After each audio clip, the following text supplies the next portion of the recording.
I stood on the front porch of my own house in Brooklyn. My hands were shaking. I had been gone for 14 days on a business trip to Tokyo. I just wanted to hug my 2 children. I just wanted to kiss my husband Mark. However, when I slid my silver key into the lock, it did not turn. I frowned. I tried again. I jiggled the handle. The metal was cold and unyielding against my palm. I thought I had used the wrong key. I checked my keychain. It was the same key I had used for 7 years. Suddenly, the heavy oak door swung open from the inside. I prepared to smile.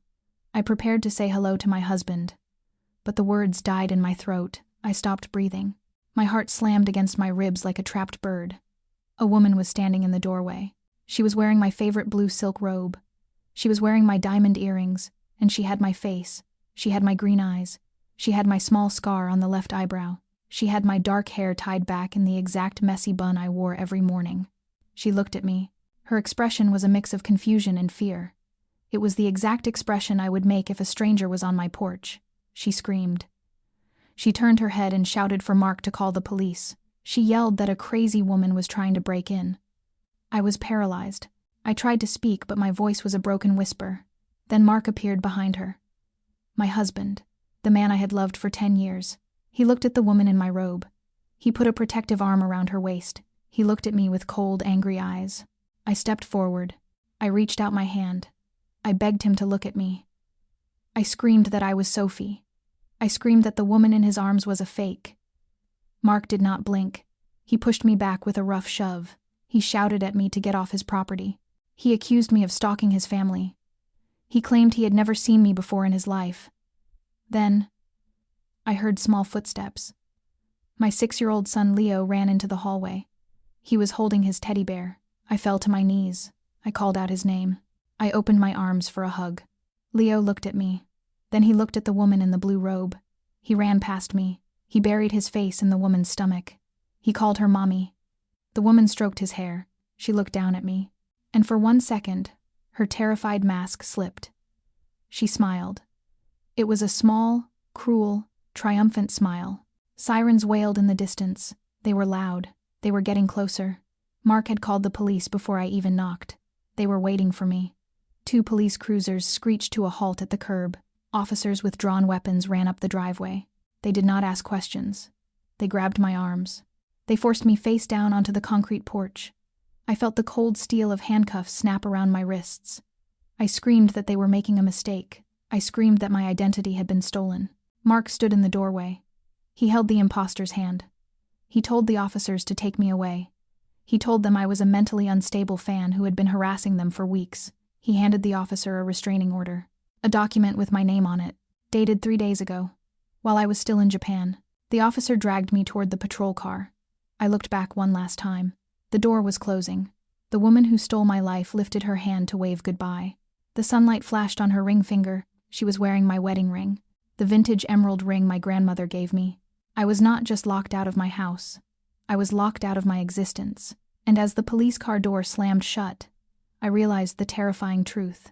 This was not a prank. This was an execution of my soul. The back of the police cruiser smelled of stale sweat and lemon disinfectant. I pressed my forehead against the cold wire mesh separating me from the officers. I tried to think. I needed to be rational. I was Sophie Vance. I was 34 years old. I was a senior data analyst for a Fortune 500 company in Manhattan. I was not a criminal. I was not crazy. However, my mind kept replaying the image on the porch. The woman in my blue robe, the way Mark held her waist. Mark was my college sweetheart. We had built that house in Brooklyn together with money I inherited from my father. We had survived his unemployment. We had survived the miscarriage before Leo was born. I trusted him with my life. Yet he had looked at me with the eyes of a stranger. The police car slowed down. We were not at the local precinct. We were pulling into the intake bay of Bellevue Hospital, the psychiatric emergency room. I panicked. I kicked the door. I shouted that I was sane. I demanded a lawyer. The officer opened the door. He did not listen to my demands. He grabbed my arm and dragged me out. He told the intake nurse that I was a John Doe, an unidentified female found trespassing and harassing a family in Park Slope. I was strapped to a gurney. The fluorescent lights buzzed overhead like angry hornets. A doctor walked in. He was holding a clipboard. He looked tired. He looked bored. I took a deep breath. I forced myself to stop screaming. I needed to sound like the professional woman I was. I spoke calmly. I gave him my full name. I gave him my social security number. I gave him my employee identification number. I told him to check my fingerprints. I told him to call my boss in Tokyo. The doctor sighed. He flipped a page on his clipboard. He told me that they had already run my prints in the patrol car. He said my prints did not match Sophie Vance. I froze. The blood drained from my face. I asked him what he meant. He turned the clipboard around to show me the screen. He explained that Sophie Vance was currently at home with her husband. He explained that the real Sophie Vance had updated her biometric data 2 weeks ago, while I was in Japan. My stomach twisted.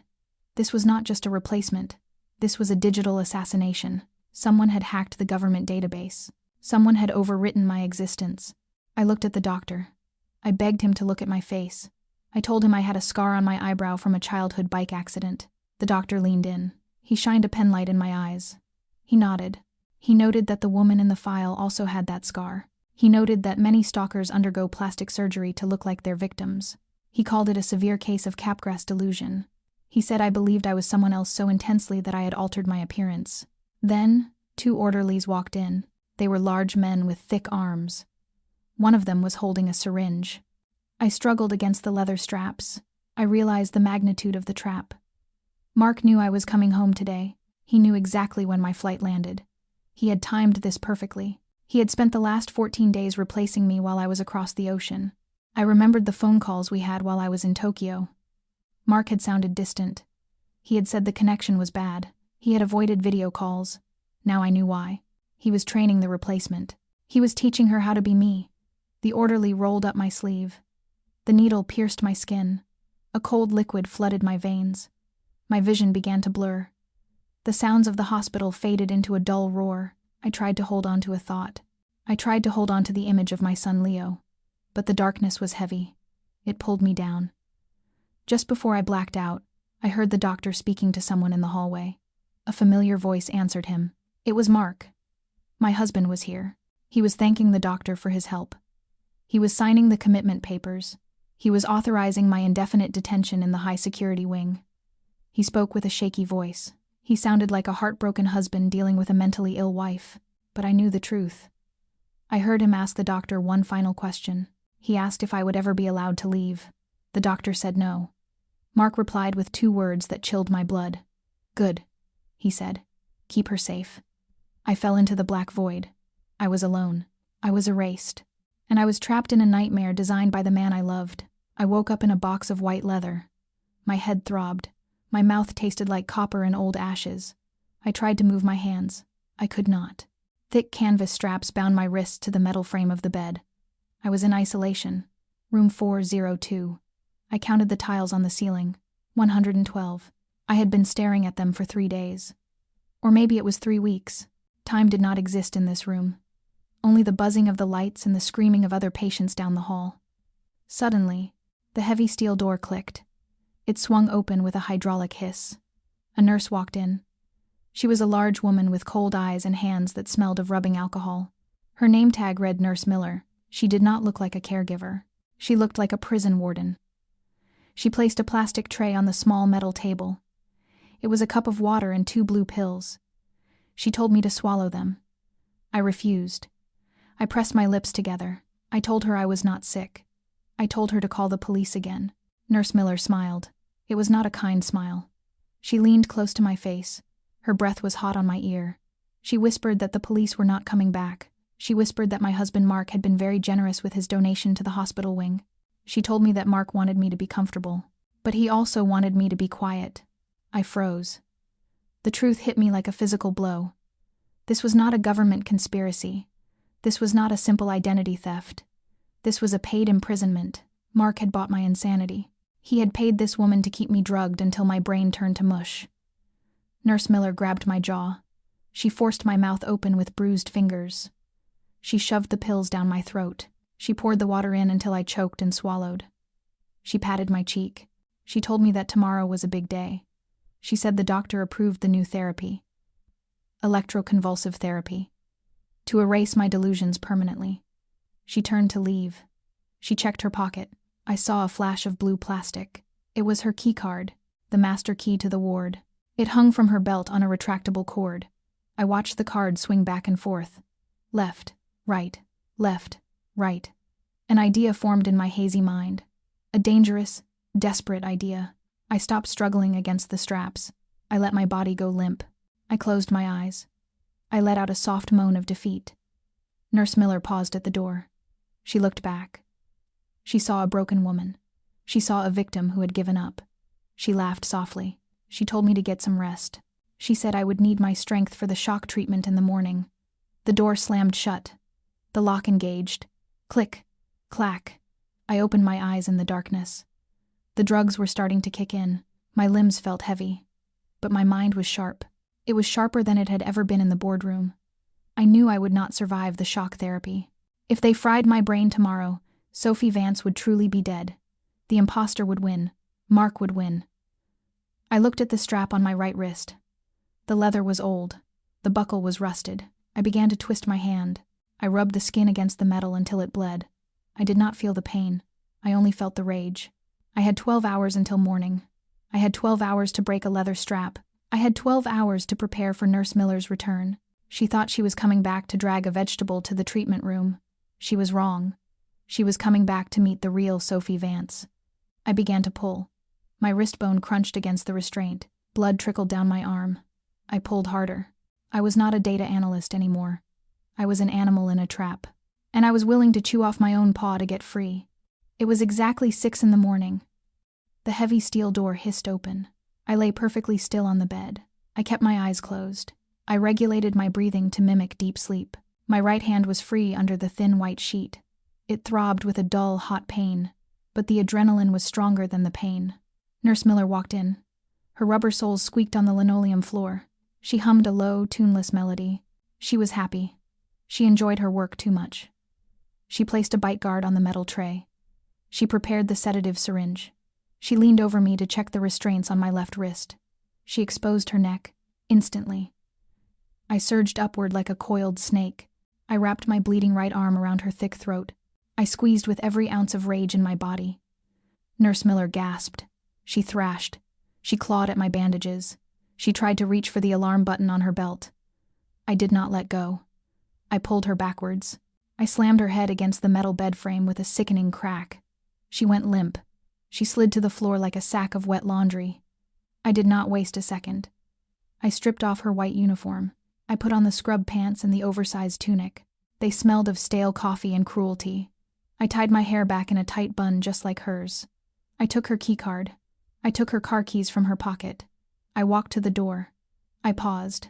I looked at the mirror on the wall. I did not see Sophie Vance. I saw a woman with wild eyes and a stolen face. I took a deep breath. I composed my features. I opened the door. I stepped into the hallway. I walked past the nurse's station. I kept my head down. I pretended to read the clipboard I had taken from the room. 2 orderlies walked past me. They nodded. They thought I was Miller. I swiped the blue keycard at the main exit. The light turned green. The door clicked. I was free. But I was not safe. I found Miller's car in the employee lot. It was a rusted sedan. I started the engine. I drove. I did not drive to the police station. The police had already erased me. I drove to Brooklyn. It was nightfall when I arrived. I parked 3 streets away. I walked through the shadows of the neighborhood I used to love. I stood in the bushes outside my own dining room window. I watched them. Mark was sitting at the head of the table. The imposter was sitting in my chair. She was cutting a piece of steak for my son Leo. They were laughing. They looked like the perfect family in a magazine advertisement.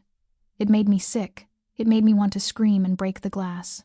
However, I saw something else. I saw Mark pour a glass of red wine for the woman. He kissed her cheek. He looked at her with a hunger that was not love. He looked at her like a prized possession, like a successful investment. I moved to the back of the house. I knew the security code. But Mark would have changed it. He was thorough. But he was also arrogant. He forgot about the doggy door in the laundry room. It was small, but I had lost 10 pounds in the asylum. I squeezed through the plastic flap. I crawled onto the tile floor. I was inside. I crept to the kitchen. I could hear their voices in the dining room. The imposter was complaining about a headache. She asked Mark for an aspirin. Mark said he would get it for her. I heard his chair scrape against the floor. I hid behind the pantry door. I held a heavy cast iron skillet in my hand. Mark walked into the kitchen. He was humming. He opened the medicine cabinet. He did not see me. I stepped out. I did not hit him. I did not attack him yet. I simply spoke. I whispered 2 words. "Hello, darling." Mark spun around. He dropped the bottle of aspirin. Pills scattered across the floor like white confetti. His face went pale. His eyes bulged. He looked as if he had seen a ghost, and in a way, he had. "Sophie," he stammered. "How? How did you get out?" I smiled. It was the coldest smile I had ever worn. "I didn't get out, Mark," I said. I broke out. I raised the skillet, but I did not swing it at his head. I pointed to the pot of soup simmering on the stove, the soup he had just served to his fake wife, the soup I had seasoned while he was in the dining room. I had not been idle in the kitchen. I had found the jar of crushed peanuts in the pantry. The peanuts that the real Sophie Vance was deathly allergic to. "You trained her well, Mark," I whispered. "But you forgot to tell her one thing. You forgot to tell her that I carry an EpiPen, and she doesn't." From the dining room, a choking sound began. A gasp for air.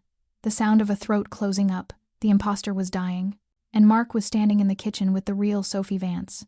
The game had flipped. Mark lunged at me. His face was twisted with panic and rage. He tried to push past me to reach the dining room. He tried to save his investment. I did not hesitate. I swung the heavy cast iron skillet with both hands. The metal connected with his right kneecap. There was a sickening crunch of bone. Mark screamed. He collapsed onto the kitchen tiles. He clutched his leg and howled in agony. I stepped over him. I walked calmly into the dining room. The silence was heavy. The imposter was slumped over the mahogany table. Her face was swollen and purple. Her eyes were open and staring at nothing. She was not breathing. The peanut allergy was real. She was a biological mirror of me, and she had inherited my fatal weakness along with my face. I looked at her. I felt a strange sensation. It was like looking at my own corpse. I reached out. I pulled the emerald ring from her finger. My finger. I slid it back onto my own hand. It fit perfectly. I felt a surge of power return to my blood. Mark crawled into the room. He dragged his broken leg across the floor. He saw the body. He saw the dead woman in the blue robe. He stopped. He looked up at me. His eyes were filled with terror. He realized the magnitude of his failure. He had spent millions to replace me, and now he was trapped in a house with a dead copy and a vengeful original. "You killed her," Mark hissed. He tried to sound threatening. "You poisoned her. You are going to prison for murder." I crouched down next to him. I gripped his chin. I forced him to look at the scene. I whispered the truth into his ear. I told him he was wrong. I told him that the police would not see it his way. I explained the narrative that the detectives would find. They would find Sophie Vance dead on the floor. They would find a husband who had just committed his wife to an asylum yesterday. They would find a house that showed signs of a violent struggle.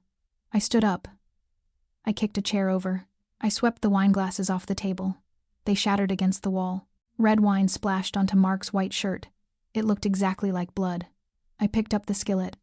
I wiped my fingerprints off the handle with the hem of my scrub top. I pressed the handle into Mark's trembling hand. I closed his fingers around the cold iron. Now he was holding the weapon. Now he was covered in the blood of the victim. Now he was the only suspect in the room. Mark dropped the pan. He tried to back away. He begged me to stop. He offered me money. He offered to tell the doctors it was a mistake. He promised to give me the house. He promised to make me disappear to a tropical island with $5 million. I shook my head. I told him I did not want his money. I told him I wanted his life. Not his biological life. I wanted his freedom. I wanted his reputation. I wanted him to rot in a cage, just like the one he built for me. I walked to the wall phone in the kitchen. I dialed 911. I did not speak to the operator. I simply left the receiver hanging by its cord. I let the operator hear Mark screaming my name. I let the operator hear the sounds of a man destroying his own home in a panic. Then, I heard the sirens. They were coming back. The same officers who took me away yesterday. But this time, they were coming for a murderer. And the victim was already dead on the floor. I looked at Mark one last time. He was sobbing next to the body of the fake wife. He looked pathetic. I walked to the back door. I slipped out into the cool night air. I disappeared into the shadows of the garden. I was no longer Sophie Vance. Sophie Vance was dead in the dining room. I was a ghost, and ghosts are very hard to catch. I watched the news report from a cheap motel room in New Jersey. The television screen flickered with static. The anchorwoman spoke in a serious tone. She described the tragedy in Brooklyn. She reported that wealthy architect Mark Vance had been arrested for the murder of his wife, Sophie Vance. She showed footage of Mark being dragged into a police cruiser. He was wearing the blood-stained shirt. He was screaming that his wife was an imposter. He looked deranged. The police did not believe his story about clones and hackers. They found the body of a woman who matched Sophie Vance's description perfectly. They found her DNA on the wine glass. They found the emerald ring on her finger. And they found the EpiPen buried deep in the kitchen trash can. The police theorized that Mark hid the medicine to ensure his wife died during the reaction. It was a clumsy murder. It was a crime of passion, or so they thought. I turned off the television. The room plunged into silence. I walked to the mirror. I cut my dark hair until it was short and jagged. I dyed it platinum blonde with a box of cheap chemicals from the drugstore. I put on a pair of thick glasses. Sophie Vance was legally dead. Her funeral was scheduled for Tuesday. Her husband was going to prison for life without parole. And her son Leo was safe with my parents in Ohio. However, there was one final loose end. I opened the laptop I had stolen from Mark's study before I fled.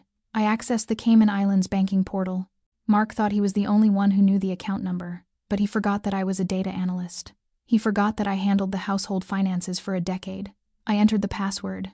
It was the date of our wedding anniversary. Typical narcissist. The screen flashed green. Access granted. I looked at the balance. $7 million. Money he had hidden from me. Money he planned to spend with the woman in the blue robe. I typed in a new routing number. I transferred every single cent to an encrypted account in Switzerland. Mark would rot in a cell with $0 to pay for a lawyer. I closed the laptop. I picked up my bag. I walked out of the motel room and into the bright morning sun. I hailed a taxi to the airport. I was not going back to Tokyo. I was going to Paris. I was going to start over. I thought about the woman who died on my dining room table. She wanted my life. She wanted my husband. She wanted my house. She got all of them. She got the death I was supposed to have, and Mark got the prison I was supposed to live in.